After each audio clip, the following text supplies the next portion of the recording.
అందరి ముందు పరుగు పోయిందిగా, ఇంకెలా తలెత్తుకుంటాం?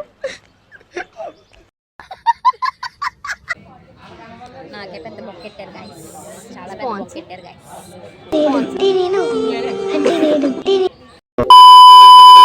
What a thought. పిచ్చోళ్ళు అయిపోతారు జూనియర్స్ అంతే వీడియో చూసిన తర్వాత. నెక్స్ట్ టైం మిడ్ రాసినప్పుడు కంగారు పడకండి, మీ దగ్గర చాట్ జీపీటీ ఉంటే చాలు రాసేయచ్చు. ఆన్లైన్ ఆఫ్లైన్ అయినా కూడా మిడ్ ఎప్పుడు భయపడకూడదు. క్లాస్ రూమ్లో పెట్టినా ఎక్కడ పెట్టినా మేము చాట్ జీపీటీని మాత్రం వాడతాము. ఇంతకీ మీరు ఎలా రాశారు? బాగా రాసిన ఆనందంలో మా ఫ్రెండ్ని ఎదవని చేద్దామని చెప్పేసి ఐస్ క్రీమ్లో స్ప్రైట్ థమ్స్అప్ కలిపేసాము. దాని రియాక్షన్ మీరే చూడండి. ఎక్స్ప్రెషన్ గట్టిగా హౌ ఇస్ ఇట్?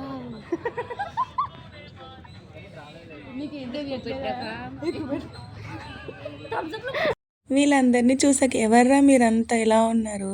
వీళ్ళందరూ మా జూనియర్స్ మాట. ఎగ్జామ్ కష్టాలు ఆఖరికి గోడలు కూడా దూకేస్తున్నారు గైస్, గేట్లు తీయకపోతే. సో ఈ రోజుకి ఇంతే. మరి ఇలాంటి కంటెంట్ కావాలంటే సబ్స్క్రైబ్ చేసుకోండి గైస్. బాయ్ బాయ్ టాటా, ఉంటా మరి.